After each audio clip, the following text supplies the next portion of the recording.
Tingin niyo po ba ay hahantong ito sa isang bagong people power? Malabo eh. Malabo. Ang problema ng mga DDS, ang mga problema ng mga anti-Marcos, na when I say anti-Marcos, not the Pinklawan because Kiko D. Aquino and the Atom Movement, they've clarified that they are still anti-Marcos. Ang problema ng mga anti-Marcos na DDS, from the INC to Senator Marcoleta to Mike Defensor, they could never gather the critical mass because wala sa kanila ang Catholic Church, wala sa kanila ang civil society, and wala din sa kanilang Pinklawan. So before the AFP or the military and the police join in terms of withdrawal of support, because that's what we've seen in history, you need the Catholic Church and the civil society first. The DDS don't have that because they have a credibility problem. Credibility in terms of calling out corruption. How can they have credibility in calling out corruption when a lot of their personalities are also accused of corruption? Let's look at INC first kasi sila yung nag-surprise rally.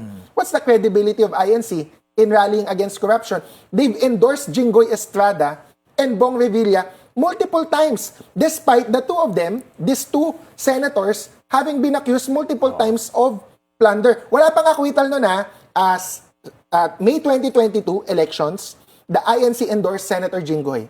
His plunder case was still pending. There was no acquittal yet.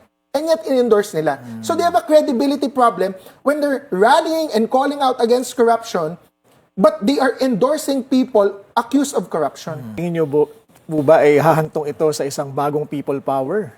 Malabo eh. Malabo. Ang problema ng mga DDS, ang mga problema ng mga anti-Marcos, na when I say anti-Marcos, not the Pinklawan because Kiko D. Aquino and the Atom Movement, they've clarified that they are still anti-Marcos. Ang problema ng mga anti-Marcos na DDS, from the INC to Senator Marcoleta to Mike Defensor, they could never gather the critical mass because wala sa kanila ang Catholic Church, wala sa kanila ang civil society, and wala din sa kanilang Pinklawan.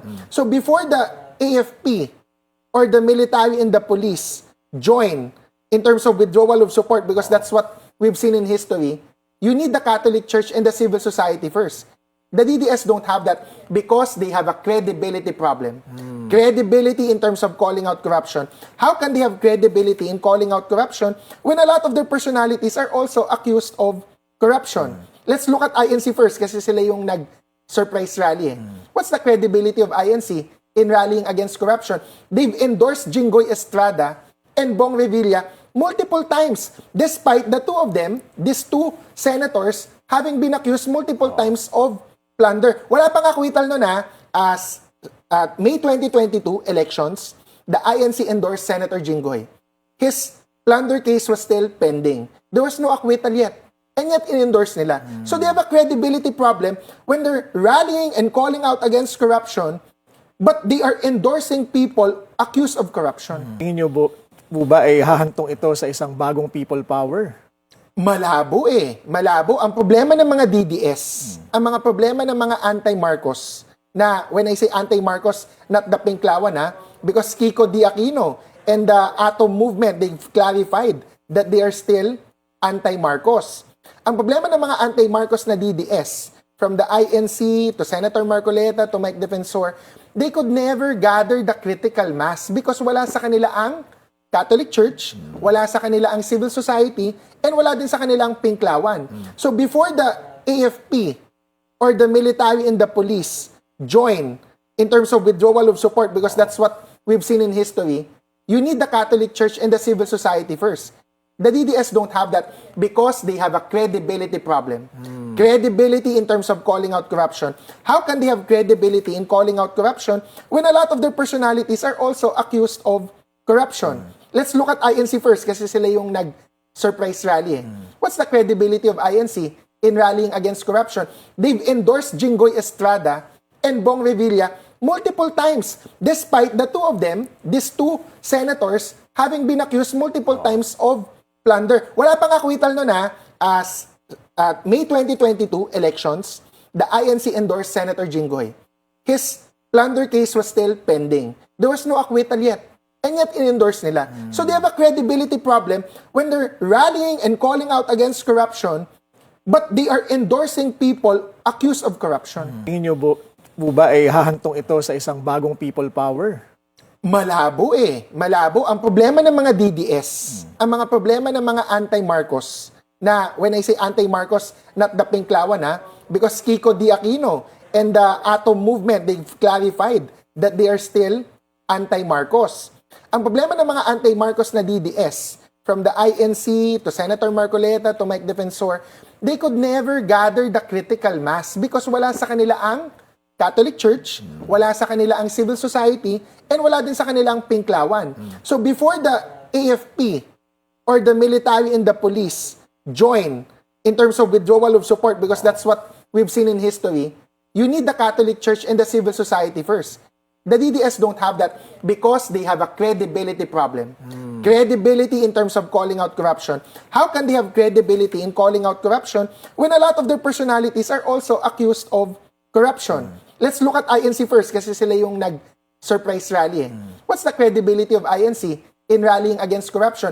They've endorsed Jinggoy Estrada and Bong Revilla multiple times, despite the two of them, these two senators, having been accused multiple times of plunder. Wala pang acquittal nun as at May 2022 elections, the INC endorsed Senator Jinggoy. His plunder case was still pending. There was no acquittal yet. And yet, in-endorse nila. So they have a credibility problem when they're rallying and calling out against corruption, but they are endorsing people accused of corruption. Tingin niyo po ba ay hahantong ito sa isang bagong people power?